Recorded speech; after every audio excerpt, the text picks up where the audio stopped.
salaamaaleykum wa rahmatulah mbokki jullit yi mbokki taalibe yi ndax nañu baax seen site Ahlu Café TV ba léegi rek ñu ngi fi am moo di Deqale ku ne xam na ne tey ji nag tombeeg samedi le 28 octobre 2023 waaye ñu ànd ak jàmbaar yi soxna Maam Issa Mbacké Ahlu Café Touba ku ne xam ne tey ji la ñu war a rendre hommage Lat Joor Ngoone Latyr waaye ñëw fii Deqale ñu njëkkee jaar fi nga xam moo di barabu sëñ Mamour Anta Sali ñu Mamour Anta Sali xel yëpp dem ci nga xam ne waajuru Cheikh Ahmadou Bamba Khadim Rasoul waaye gis nañ jàmbaar yi sëñ Touba soxna Maam Issa Mbacké Ahlu Café monsieur moo di fàtt xëy am délégation bu takku ngir ñëw fi li nga xamante ne moo di xabru bi nga xamante ni moo di sëñ Mamour Anta Sali muy waajuru borom Touba gis nga xale café yëpp rek nekk noonu soxna si dem rek ñu ànd ak moom waaye gis nga moom xam moo di sëñ Kokki moom tamit macha allah ñu jàmbaar loolu moom tamit gis nga noonu ñi nga xam ne moo di xabru jàmbaar yi Serigne Touba yi muy waajuru borom Touba sëñ Mamour Anta Sali Mbacké nekk fi nga xam ne moo di diwaanu Deqale nga xam ne tey ji nag tombé samedi le 28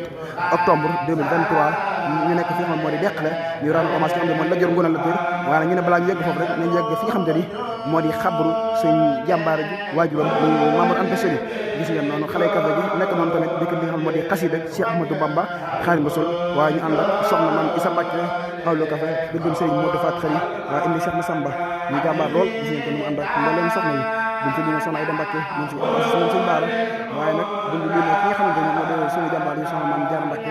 di yaay Faal soxna Maam Issa waaye nag gis nañ fi suñu yaay Fat Diagne soxna Mariama soxna Khady Sylla Maam Jaara Njaay Maam Jaara Kala ñëpp rek teew fii ànd ak ki nga xam ne moo di soxna Maam Issa Mbacké Ahlu Café fii ci liggéey bi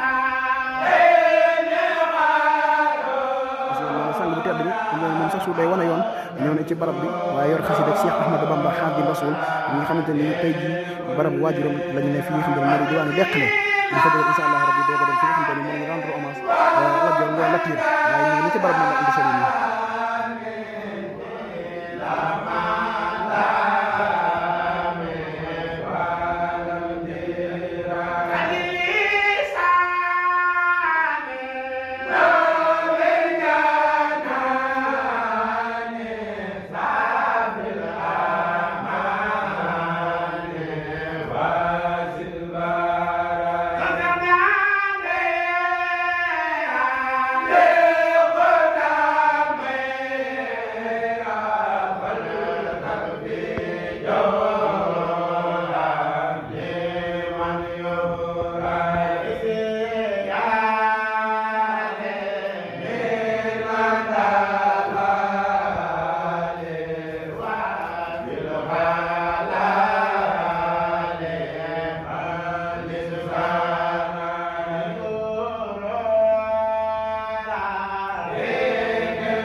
ci alal da koy kii moo jur sa boo koy topp ci kii laay jaar dem ci Matar Ndumbe bur yàlla la ilaha illallah Serigne Ndiaga Issa soxna Fatou Issa borom Daarul Muxti Mamour Anta Sali la ilaha illallah ben Ndiaga Issa mën na jum mu ndawal Ndiaga Issa nga waaw Ndiaga Issa bur yàlla la ilaha illallah Balla Faaxu Ja waaw Balla Faaxu Ja ak Modou Faaxu Ja Ngura Faaxu Ja Masamba fa ñoo bokk la ilaha illallah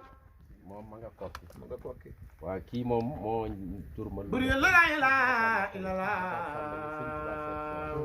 kàggu yi Maam Matar Ndumbe yépp téere yi fii la ñëw sëñ bee ko daal yi la ilaha illallah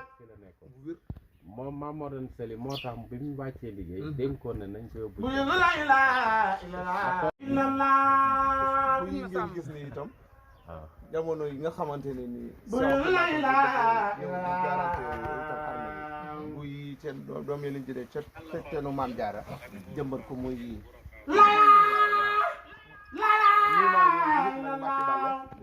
moom jaam ñaangoogu daal bu leen ñu fàtte na ko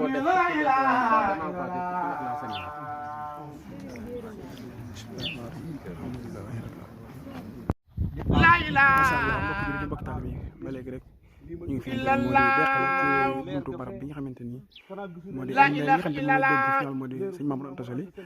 waaye nag ñu ñëw fi nga xam ne gis nga nii ci barab yi